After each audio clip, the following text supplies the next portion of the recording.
하나님, 이 밤에 성령의 불을 내려주세요. 옆 사람 축복해 주세요. 우리 미지근하지 말고 뜨겁시다. 아멘. 파스칼이라는 유명한 철학자가 있습니다. 어떤 모르는 사람이 없을 정도로 영향력이 대단한 탁월한 천재 철학자입니다. 이분이 썼던 가장 대표적인 작품이 팡세라는 책입니다. 팡세. 아마 청년들 중에는 읽은 사람이 있을 거예요. 이 팡세를 쓰게 된 동기가 있어요. 여동생이 불치병 안질에 걸려 고생하고 있었거든요. 이 앞을 제대로 못 보게 생긴 거예요. 근데 의술로 더 이상 고칠 수가 없는 거예요. 파스칼이요, 전심으로 하나님 앞에 기도를 드리는 거예요. 하나님, 제 여동생 하면서 기도를 드리는 거예요. 근데 기도를 드리는 중에 환상이 나타났어요. 환상이. 예수님의 십자가가 나타나더니 동생 눈을 이렇게 건드리는 거예요. 십자가가 동생 눈을 이렇게 건드리는 거예요. 이게 뭐지? 그래서 기도를 마치고 동생을 찾아가요. 너 혹시 눈 어떠냐? 근데 여동생이 이렇게 대답을 합니다. 오빠, 이상한 일이 생겼어요. 눈이 다 나았어요. 이때 파스칼이 중얼거립니다. 이게요, 보통 사람이 중얼거리면은 그냥 다 묻히고 사라지지만 이 유명한 사람이 중얼거리면 이게 아주 유명한 얘기가 돼버려요. 이번에 중얼거린 얘기가 이겁니다. 나는 철학자의 하나님을 믿지 않고 아브라함의 하나님, 이삭의 하나님, 야곱의 하나님, 살아계신 하나님을 믿노라.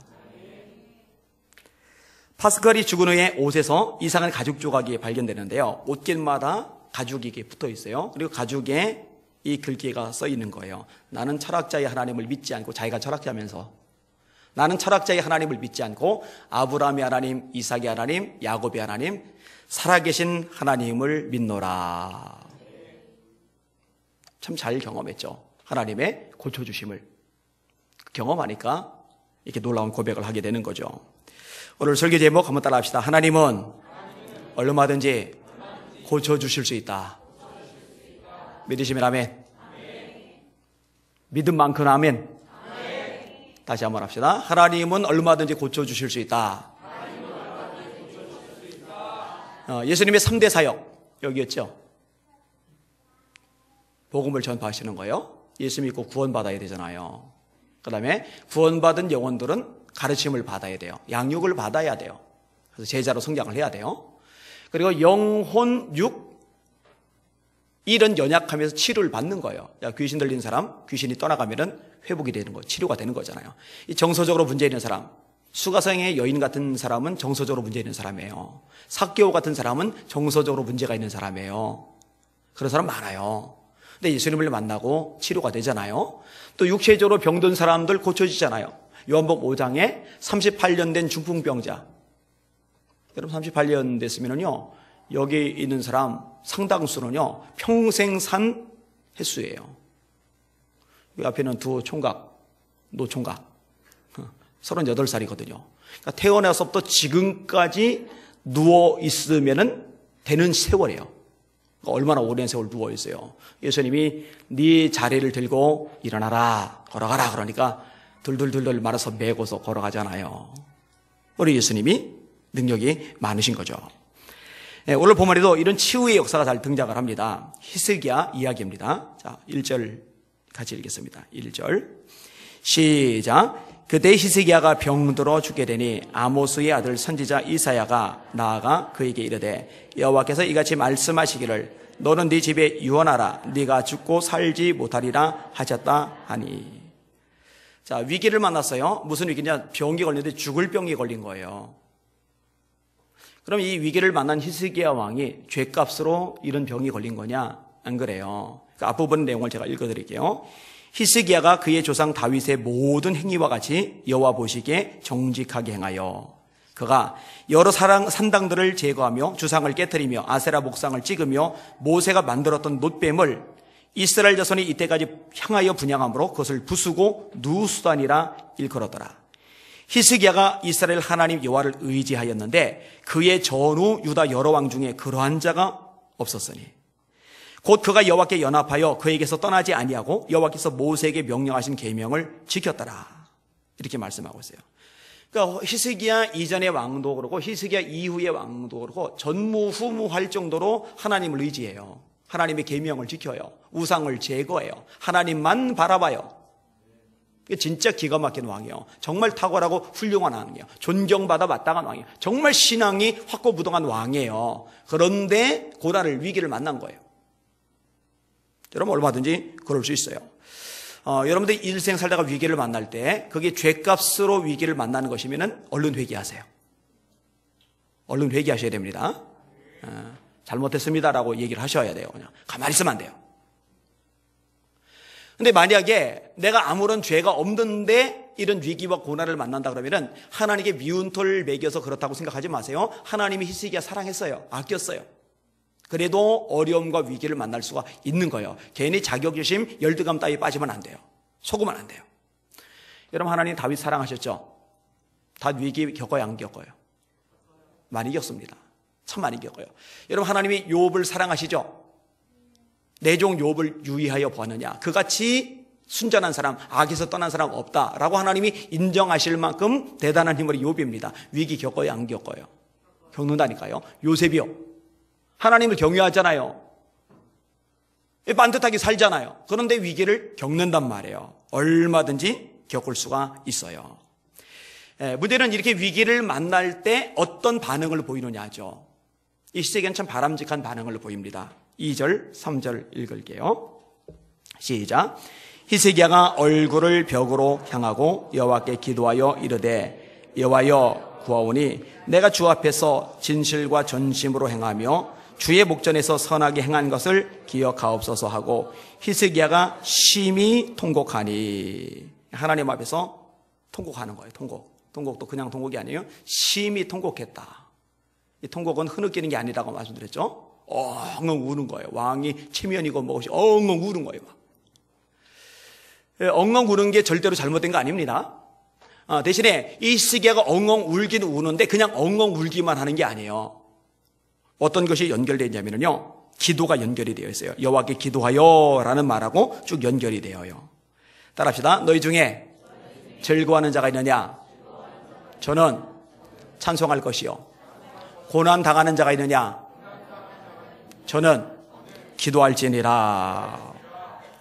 여러분 위기를 만났을 때 할 일이 뭐예요? 기도하는 거예요. 기도. 위기 만나면은 낙심하는 게 아니에요. 위기 만나면은 절망하는 게 아니에요. 위기 만나면 사람 찾아다니는 게 아니에요. 위기 만나면 맥없이 주저앉는 게 아니에요. 위기 만나면 내 처지, 내 꼴, 내 인생 이게 뭐야? 신사 한탄하고 있는 게 아니에요. 신앙의 사람들은 위기를 만나면은 기도를 하는 거예요. 기도를. 우리 예수님의 성도들은 위기를 만날 때 내 신세야 하고 신앙에서 멀어지는 사람 되지 마시고 하나님 앞에 바짝 매달려 기도하는 그런 하나님의 종들 되시길 주의 이름으로 축원합니다. 야곱이 바단 아람에서 처자식 끌고 재산 끌고 돌아오는데 형이 400명 거느리고 죽인다고 달려오잖아요. 이때 야곱이 무엇을 해요? 기도하잖아요. 기도하는 거예요. 하여튼 무조건 기도하시길 바랍니다. 새벽 기도도 좋아요. 금식 기도도 좋아요. 작정 기도도 좋아요. 철야 기도도 좋아요. 기도하셔요. 그 다음에 하나님 앞에 통곡하면서 어떤 걸 했냐면요, 자신의 삶, 주님에서 얼마나 헌신했는지를 하나님 앞에 고백해요. 여호와여 구하오니 내가 주 앞에서 진실과 전심으로 행하며 주의 목전에서 선하게 행한 것을 기억하옵소서. 여러분 주님을 위해서 헌신의 삶을 살잖아요. 충성되고 봉사하는 삶을 살잖아요. 이 결정적일 때 이게 참 힘이 돼요. 하나님 기억해 주세요 라고 말할 건덕지가 있는 거예요. 히스기야가 그걸 알아내는 거예요. 이 만약에 나는 도대체가 하나님께 하나님 내가 이렇게 살았습니다. 이렇게 죄의 뜻을 발버둥을 치고 몸부림을 쳤습니다. 내 모든 걸 쏟아 부었습니다 라고 고백할 만한 건덕지가 없을 때는 그때는 좋은 방법 하나 알려드릴게요. 하나님 제가 앞으로 이렇게 살겠으니 도와주세요. 그렇게 기도하시면 됩니다. 야곱이 형 에서를 처음에 피해 도망갈 때 그때 그 기도를 해요. 하나님 제가 무사히 돌아오게 하시면 소득의 11조 드리겠습니다. 이곳에 성소를 세우겠습니다. 하나님이 나의 하나님이 되실 것입니다. 그렇게 고백을 하잖아요. 여러분, 무엇보다 중요한 거는요, 하나님만 바라보는 거죠. 히스기야가 얼굴을 벽으로 향하고 라고 되어 있어요. 하나님 외에는 바라보지 않겠다는 상징적인 행동입니다. 그러니까 통곡하는 게 그냥 울기만 하는 게 아니에요. 그 속에 기도하면서 자기의 삶의 흔적들을 하나님께 아뢰면서 하나님 한 분에게만 집중을 하는 거예요. 하나님 한 분에게만 모든 것을 의지를 하는 거예요. 여러분, 사람이 하나님을 믿는다고 하지만, 하나님만 바라본다 하지만 사실 하나님만 바라보지 못할 때가 많아요. 사람의 눈이 두 개입니다. 게다가 옆으로 째졌어요. 그래서 자꾸 옆으로 잘 돌리는 거예요. 이렇게. 하나님만 봐야 되는데 옆으로 돌리기가 참 좋은 눈 구조예요. 옛날 우리 성경 위아래로 돼 있잖아요. 그거 되게 읽기 곤란했어요. 왜냐하면 눈이 옆으로 째졌는데 위아래로 굴리려니까 힘들었잖아요. 그런데 이제 좌우로 된 성경을 읽으니까 얼마나 읽기 편한지 몰라요. 근데 여러분, 책 읽을 때는 왔다 갔다 하지만 인생의 위기 만날 때는 왔다 갔다 하지 마시고 하나님 한 분만 바라보시는 여러분들 되시길 바랍니다. 여러분, 몸이 아플 때 병원 가는 것은 잘못이 아닙니다. 의사의 진료를 받고 약으로 치료를 받는 것 절대로 잘못이 아닙니다. 그런데 의사의 손길도 하나님이 도와주셔야 되는 것이고, 약이 작용하는 것도 하나님이 역사하셔야 되는 것이고, 하나님 도와주시고 함께 해주세요. 의지는 하나님을 하는 거예요. 하나님 바라보시길 바랍니다. 구약에 아사왕이 있는데 이 아사왕이 괜찮은 왕이에요. 하나님 말씀 순종을 잘했어요. 근데 위기를 만났어요. 병 걸렸거든요. 성경이 이렇게 기록을 합니다. 아사가 왕이 된 지 39년에 그의 발이 병들어 위독했으나, 그 다음 구절인데, 병이 있을 때 그가 여호와께 구하지 아니하고 의원들에게 구하였더라. 아사 왕이니까 궁정 의사들이 있어요. 최고 수준의 의사들이죠. 그 의사들에게 진료 받는 거 이거 문제 안 됩니다. 그럼 당연히 받는 거예요. 근데 하나님을 경외하고 그 말씀 순종하고 하나님 뜻대로 살려고 발버둥 치던 나름대로 신앙적 수준이 괜찮던 아사왕이 결정적으로 큰 병이 들고 나니까 하나님은 의지하지 않고 의사만 의지한 거예요. 결과가 뭔지 아세요?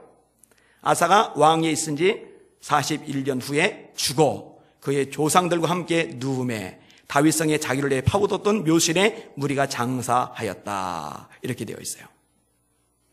하나님은요, 하나님의 백성들이 정말 하나님만 의지하기를 원하세요. 예레미야 17장에 예레미야가 이렇게 예언을 합니다. 여호와께서 이와 같이 말씀하시니라. 무릇 사람을 믿으며, 아무나 믿지는 않을 거예요. 힘 좀 있어야 믿을 만하죠. 힘 있는 사람이 옆에 있는 거예요. 사람을 믿으며 육신으로 그의 힘을 삼고 마음이 여호와에게서 떠난 그 사람은 저주를 받을 것이라. 저주받는데요. 그는 사막의 떨기나무 같아서 좋은 일이 오는 것을 보지 못하고 광야 간조한 곳, 건건한 땅, 사람이 살지 않는 땅에 살리라. 좋은 일이 오는 것을 못 볼 거래요. 좋은 것이 올 것을 기대하지 말래요. 근데 그 다음 구절이 정반대되는 말씀이 이어집니다. 그러나 무릇 여호와를 의지하며 여호와를 의뢰하는 그 사람은 복을 받을 것이라. 따라합시다. 하나님을 의뢰하는 그 사람은 복을 받을 것이라. 제가 여러분들 보고 하나님을 자꾸 의지하라고, 하나님만 바라보라고, 그 하나님 바라보고 기도하라고 하는 거는 여러분 올가매려고 그러는 게 아니에요. 또 여러분을 사랑하기 때문에 그래요. 우리 성도들의 하나님께 복을 받는 사람이 되기를 원하기 때문에 그래요. 그런 물가에 심어진 나무가 그 뿌리를 강별에 뻗치고 더위가 올지라도 두려워 아니하며 그 잎이 청청하며 가무는 애도 걱정이었고 결실이 그치지 아니함 같으리라. 신명기는 모세의 설교입니다. 보리는 가나안 땅에 못 들어가요. 느보산에서 죽어요. 근데 백성들은 가나안 땅에 들어가거든요. 근데 들어가는 게 문제가 아니라 들어가서 하나님의 복을 받으며 잘 살아야 돼요. 그래서 간절한 마음으로, 사랑하는 마음으로 정말 애틋한 심정을 가지고 설교하는 내용들이 신명기서에 담겨져 있는 겁니다. 그때 이렇게 얘기를 합니다. 너희가 만일 내가 너에게 명하는 이 모든 명령을 잘 지켜 행하여 너희의 하나님 여호와를 사랑하고 그의 모든 도를 행하여 그에게 의지하면, 따라합시다. 그에게 의지하면. 자, 가나안 땅에 들어갔어요. 이제 성이 높아요. 성을 의지하면 나라가 안정이 되었어요. 군사력이 튼튼해요. 군대를 의지하면, 왕이 통솔력 있어요. 왕을 의지하면, 이게 아니라 니들 가나안 땅에 들어가는데 들어가서 하나님을 의지하면, 하나님을 의지하면, 그 다음 구절인데, 의지하면, 이게 조건절, 의지하면, 이게 전제돼야 돼요. 그럼 결과가 뭐냐? 여호와께서 그 모든 나라 백성을 너희 앞에서 다 쫓아내실 것이라. 너희가 너희보다 강대한 나라를 차지할 것인즉 너희의 발바닥으로 밟는 곳은 다 너희의 소유가 되리니 너희의 경계는 곧 광야에서부터 레바논까지와 유브라데 강에서부터 서해까지라. 이렇게 말씀하셨어요. 다윗과 요나단은 세기적인 우정입니다. 이런 우정 별로 없을 거예요. 그죠? 내가 황태자인데, 그리고 다윗은 내 친구인데, 내가 왕이 될 건데, 이 다윗이 왕자리를 차지하게 생겼어요. 그러면 친구지간이다가도 이게 금이 가요. 아니면 몰래가 암살해버립니다. 내가 왕 돼야죠. 근데 요나단이 뭐라고 얘기하느냐? 너는 왕이 될 것이고 나는 그 다음이 될 거야. 왕자리까지도 양보하는 거예요. 여러분, 왕자리 양보하는 건 절대로 쉬운 게 아닙니다. 역사를 보세요. 조카도 죽여요. 단종이 그래서 죽었잖아요. 형제들끼리도 피비린내라는 싸움을 벌입니다. 아버지와 아들 간에도 권력투쟁을 벌여요. 여러분 아셔요? 우리나라 조선시대 역사만 봐도 이런 거 줄줄이 발견할 수 있어요.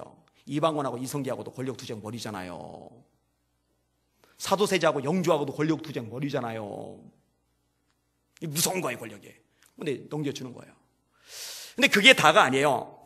다윗이 도망자 생활을 하는데 요나단이 도망자 생활하고는 다윗을 몰래 찾아가요. 찾아가고 나서 이렇게 말씀을 합니다. 그 장면을. 사울의 아들 요나단이 일어나 숲풀에 들어가서 다윗에게 이르되 그에게 하나님을 힘있게 의지하게 하였는데. 정말 좋은 친구인 이유가 뭐냐? 다윗이 지금 어려움을 당해요. 목숨이 왔다 갔다 해요. 그러면 막 하나님만 바라봐야 되는데 한눈 팔기 딱 좋은 상황이거든요. 요나단이 살그머니 찾아가서 다윗이 힘있게 하나님을 의지하도록 해주는 거예요. 너 다윗아, 힘들지, 어렵지, 겁나지, 무섭지, 살떨리지, 너무 깜깜하지, 답답하지, 미칠 것 같지. 너 그래도 하나님 한 분만 의지해야 돼. 한눈 팔면 안 돼. 딴짓하면 안 돼. 하나님만 힘있게 의지해야 돼. 그래야 네가 살아. 그 얘기를 해주는 거예요. 쫓아가서. 저는 여기는 여러분들이 여러분의 주변에 있는 성도들에게 이런 멋진 사람이 되면 좋겠어요. 가서 집사님, 이럴 때 하나님만 더 의지하세요. 집사님, 권사님, 이럴 때 하나님을 더 붙잡으세요. 절대로 헛되지 않아요. 반드시 하나님이 도와주세요. 승리하게 하세요. 난관, 고난, 시련, 위기, 절망, 좌절, 눈물, 골짜기에 다 통과하게 하시고 마침내 기쁨이 찬송을 부르게 하실 거예요. 하고 하나님을 의지하도록 용기를 주는 역할을 하는 사람. 이게 진짜 친구죠. 힘들어 죽겠는데 그냥 가서 그냥 엉뚱한 소리나 했었고 이게 있거든요. 그런 사람. 엉뚱한 소리 할 거는 가지 말고 입을 다물어요. 차라리 하나님을 의지하도록 해주는 거예요. 그게 진짜입니다. 자, 통곡을 하는데 통곡하면서 하나님, 기도를 드려요. 하나님, 제가 이렇게 헌신한 거 주님 뜻대로 살려 몸부림치고 기억해 주세요. 자기 삶의 고백을 드려요. 그런 과정에서 하나님만 바라봐요. 하나님만. 자, 하나님이 감동하셨어요. 자, 4절에서 8절까지 마저 읽을게요. 시작. 이에 여호와의 말씀이 이사야에게 임하여 이르시되 너는 가서 히스기야에게 이르기를 네 조상 다윗의 하나님 여호와께서 이같이 말씀하시기를 내가 네 기도를 들었고 네 눈물을 보았노라. 내가 네 수완에 15년을 더하고 너와 이 성을 아수르 왕의 손에서 건져내겠고 내가 또 이 성을 보호하리라. 이는 여호와께서 말미암는 너를 위한 징조이니 보라, 아스의 해식에 나아갔던 해의 그림자를 뒤로 10도를 물러가게 하리라 하셨다 하라 하시더니 이에 해식에 나아갔던 해의 그림자 10도를 물러가니라. 아멘. 그림자가 10도를 물러가니라. 하나님의 말씀이 이사야 선지자에게 임합니다. 근데 좀 이게 어색해요. 지금 히스기야가 통곡하며 기도를 하는데 하나님이 히스기야에게 직접 딱 말씀하셔도 되는데 이사야에게 말씀하셔요. 그래서 이사야를 통해서 히스기야에게 말씀을 이렇게 전달해 주셔요. 성경 보면 하나님이 직접 말씀하시기도 하지만 하나님의 종들을 통해서 말씀하시기도 해요. 다윗은 왕이죠. 왕이면서 동시에 선지자입니다. 그렇죠? 근데 때로 하나님이 다윗 왕에게 직접 말씀하시기도 하지만 선지자들을 통해서 말씀하시기도 해요. 갓 선지자가 통로가 되잖아요. 그 다음에 나단이란 선지자가 그 통로가 되잖아요. 그렇게 여기는 여러분들도 마찬가지예요. 여러분들이 기도하다가 하나님의 감동을 직접 받을 수 있어요. 성경을 통해 레마의 말씀을 받을 수 있어요. 또 때로는 여러분의 담임 목사인 저를 통해서 들을 수도 있어요.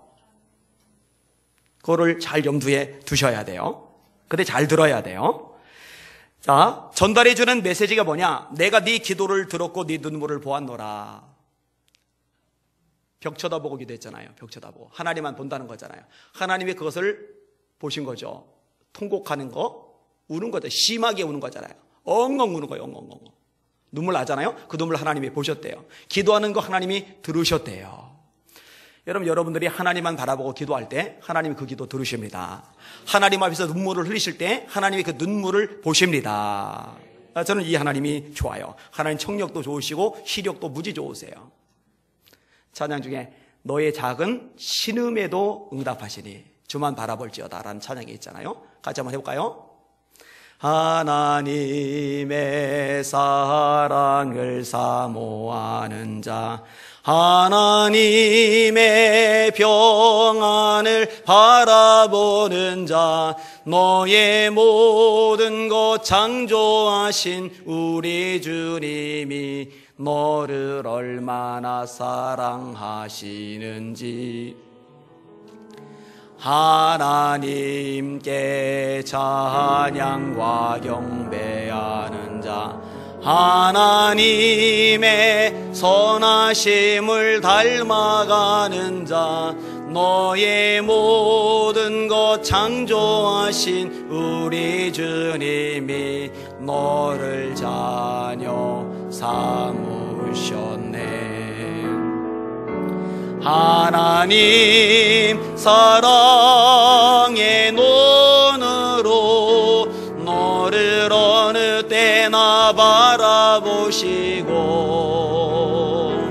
하나님 인자한 기로서 언제나 너에게 기울이시니 어두움에 밝은 빛을 비춰주시고 너의 작은 신음에도 응답하시니 너는 어느 곳에 있든지 주를 향하고 주만 바라볼지.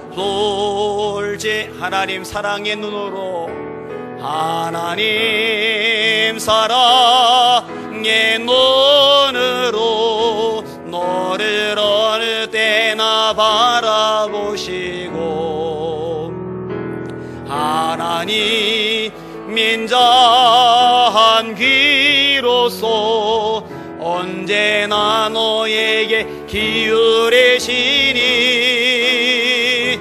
어두움에 밝은 빛을 비춰주시고 너의 작은 신음에도 응답하시니 너는 어느 곳에 있든지 주를 향하고 주만 바라볼지라. 아멘. 작은 신음. 하나는 통곡했는데 통곡하다가 기운이 빠져서 소리가 안 나고 입만 옴짝달짝 움직이잖아요. 우리도 때로 소리 질러 부르짖어 기도하다가 진이 다 빠져서 신음소리 날 때, 그것도 작은 신음소리 날 때 그 신음소리까지도 우리 하나님 들으십니다. 그 얘기하는 거예요. 그래서 야야 내가 네 기도를 들었다. 네 눈물을 보았다. 그러니 구체적인 응답을 하시는데 내가 네 수 안에 15년을 더하고. 여러분 15년 더 산다는 건 이거 대단한 겁니다. 죽을 병 걸렸으니까 의사가 손수제 못할 상황이니까. 그런데 15년 더 산다 대단한 거예요. 그런데 여러분 15년 수명만 늘리는 게 아니에요. 하나님이 15년 수명을 늘려주셨는데 15년 동안 골골대봐요. 15년 동안 수명을 늘려주셨는데 15년 동안 침대에 누워서 혼수 상태로 그냥 수명만 들어봐요. 그 의미가 없는 거예요. 의미가. 하나님이 15년 생명을 연장시켜 주신다는 얘기는 그 15년 골골대는 것도 아니고 식물인간 상태도 아니고 건강하게 쌩쌩하게 마음껏 말하고 걷고 뛰고 움직이고 활동할 수 있는 체력 여건도 주신다는 말씀이거든요. 하나님 그걸 주신 거예요. 그러니까 제대로 고쳐주신 거죠. 거기다가네요, 하나님 앞에 이 죽을 병 때문에 기도를 드리는 건데, 이것 때문에 하나님만 바라보고 씨름한 건데 하나님이 더음으로 더 큰 걸 주셔요. 너와 이 성을 아수르 왕의 손에서 건져내겠고 내가 또 이 성을 보호하리라. 하나님이요, 전쟁의 위기에서 벗어나게 해 주시겠다는 거예요. 우리 대한민국이 지금 안전한 상황이 아닙니다. 북한이 핵개발 이미 했고,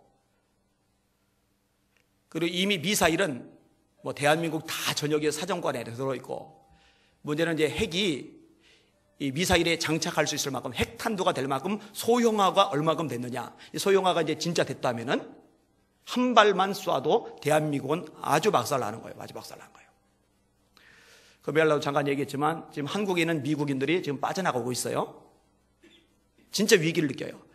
트럼프가 말만 하는 사람이 아니라 실제로 뭐든 하는 사람이라는 것이 이번에도 증명되잖아요. 그 시진핑하고 정상회담 앞두고서 시리아에 대해 폭격을 해버리셔요. 이것 때문에 이제 전문가들은 시진핑이 이번에 외기에서 완패를 당했다고. 왜냐하면 이 정상회담에 관심이 집중되고 미국과 대등하게 정상회담 할 만큼의 유일한 나라는 중국뿐이다, 이걸 좀 심어주고 싶었는데 관심이 전부 다 시리아 폭격에 가버려가지고 시진핑이 완전히 창피를 당했다고 전문가들이 그렇게 보고 있더라고요. 이게 노림수라고, 트럼프에. 원래 장사하던 사람이잖아요. 머리가 잘 돌아가잖아요. 북한이 선제 타격한다고 지금 예측들을 많이 하고 있어요. 그러니까 제가 말하고자 하는 요점은 겁니다. 너무 넉넉고 있으면 안 돼요. 너무. 근데요, 또 하나, 너무 이거 겁먹고 바들바들 떨어도 안 돼요.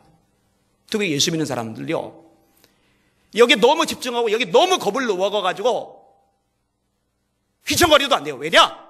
기본적으로 전쟁은 하나님께 속한 겁니다. 하나님께 날인 거예요. 하나님께. 상황이 어떻든, 시대가 어떻든, 역사가 어떻든, 대통령들이 어떻든, 강대국이 어떻든, 국제 정서가 어떻든, 경제가 어떻든 하나님이 허락하지 않으시면 안 되는 거고, 하나님이 허락하시면 일어나는 거예요. 여러분, 역사가 만물이 다 하나님의 손에 달렸다는 거 믿으시죠? 네, 믿으시는 거예요. 여러분, 이 본문 당시에 아수르 왕이 전쟁을 벌이지 않은 나라가 거의 없어요. 그리고 전쟁을 벌였던 모든 나라들이 다 박살났어요. 아수르 왕이 신하들 보내서 편지 내용 속에, 아니면 전달 내용 속에 이렇게 선언한 대목이 있어요. 들어보세요. 너희는 유다의 히스기야 왕에게 이같이 말하여 이르기를, 너는 네가 신뢰하는 하나님이 예루살렘이 아수르 왕의 손에 넘어가지 아니하리라 하는 말에 속지 말라. 아수르 왕들이 모든 나라에 어떤 일을 행하였으며 그것을 어떻게 멸절시켰는지 네가 들었으리니. 들었죠? 아수르가 다른 나라들 다 작살냈거든요. 네가 구원을 받겠느냐? 나의 조상들이 멸하신 열방 고산과 하란과 레색과 및 들라살에 있는 에덴 자손을 그 나라들의 신이 건졌더냐? 하마단과 아르바단과 스발라임 성의 왕과 헤나 왕과 이와 왕이 어디 있느냐 하라 있더라. 이렇게 굉장히 많은 왕들이 언급이 됐는데 이 왕들이 다 죽었거든요. 아수르 왕에 의해서. 그러니까 이 당시에 아수르 왕하고 싸워서 이길 존재는 없어요. 지금의 미국 저리가 할 만큼 무시무시한 나라예요. 근데 하나님이 뭐라고 말씀하시느냐? 다시, 너와 이 성을 아수르 왕의 손에서 건져내겠고 내가 또 이 성을 보호하리라. 하나님이 건져내시면, 하나님이 보호하시면 아수르가 세계 모든 나라 다 멸망시켰어도 절대로 유다, 절대로 예루살렘 못 건드립니다.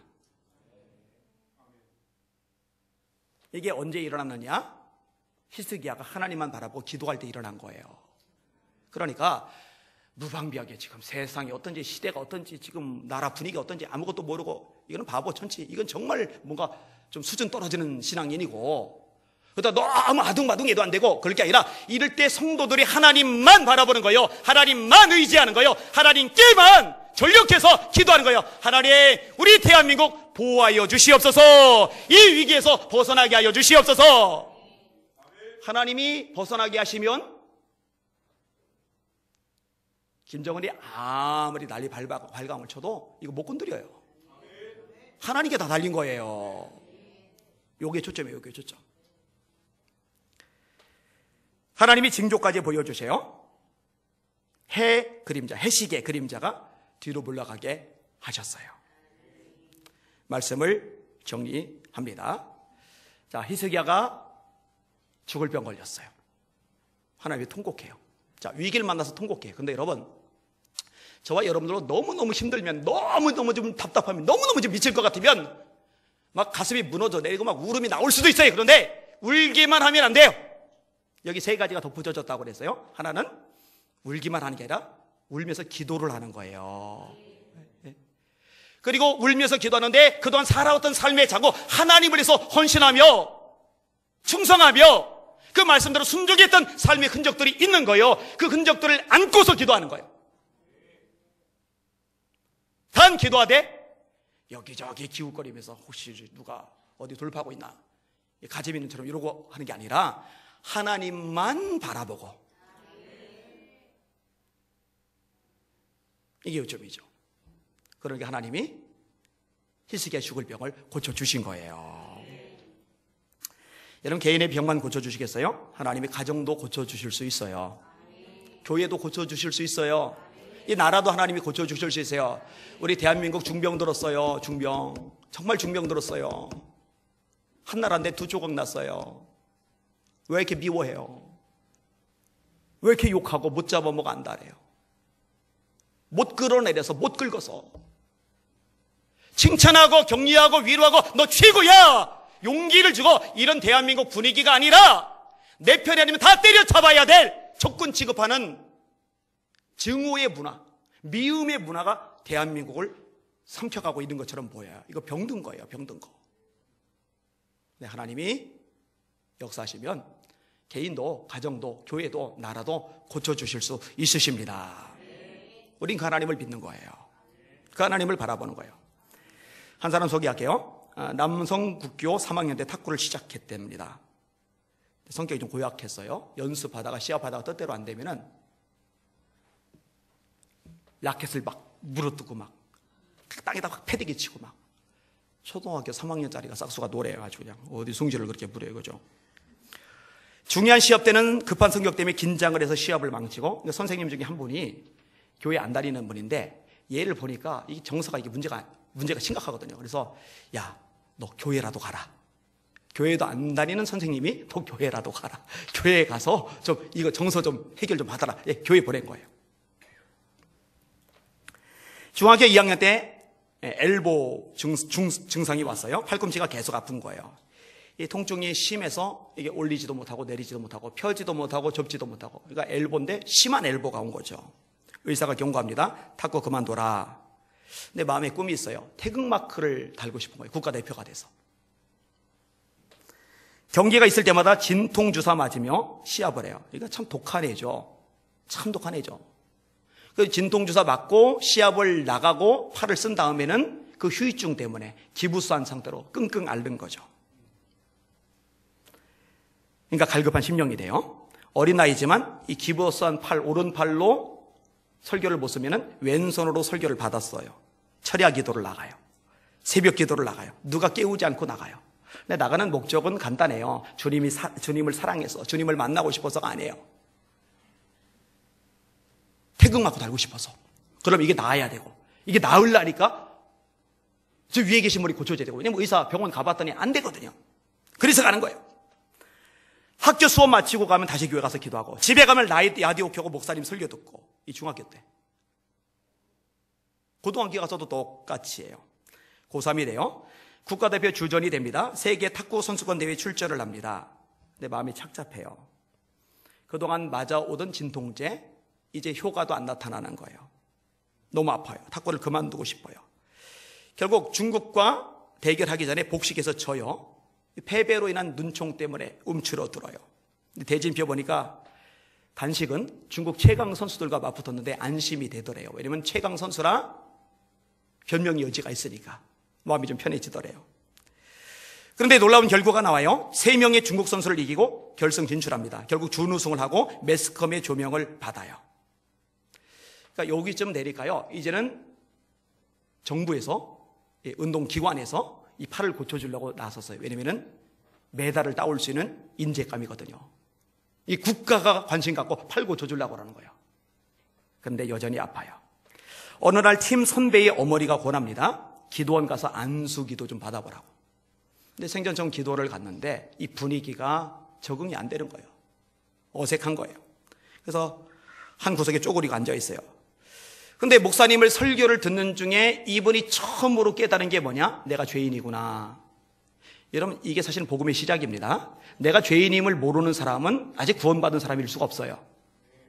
내가 죄인임을 알아야 예수님이 필요한 것도 알아요. 내가 죄인인 줄 모르면 예수님이 필요한 줄을 몰라요. 복음이 이제 제대로 들어가는 거죠. 교회를 다녔는데, 새벽 기도도 했는데, 철야 기도도 했는데, 학교 수업 끝나고 기도했는데, 그냥 목적을 위한 기도였을 뿐 아직 예수님을 인격적으로 만나지 못한 상태이다가 말씀을 듣는 중에 내가 죄인임을 깨달은 거예요. 예수님을 내 인생의 주님으로 비로소 영접하게 된 거예요. 구세주가 필요하죠. 여러분, 의인은 구세주가 필요 없어요. 죄인에게 구세주가 필요한 거예요. 태어나서 생전 처음으로 통곡을 하면서 울부짖으며 큰 소리로 막 기도하기 시작을 해요. 이때 기적이 일어납니다. 6년간 괴롭히던 팔의 통증, 병원 가도 약 먹어도 소용없던 이 팔의 통증이 그때 깨끗하게 고침을 받아버렸어요. 그 후로 운동하는 목적이 달라져요. 메달 따는 게 목적이 아니에요. 명예가 목적이 아니에요. 하나님의 영광을 위하여. 양영자 선수라고 아세요 혹시? 예, 그 선수 얘기예요. 오늘 설교 제목 따라합시다. 하나님은 얼마든지 고쳐주실 수 있다. 개인, 가정, 교회, 국가 위기 만나면은 고쳐줄 수 있는 하나님, 그분 바라보고 기도하는 지혜롭고 복 있는 우리 성도들 되시기를 주님의 이름으로 축원합니다. 축원합니다. 축원합니다. 기도합니다.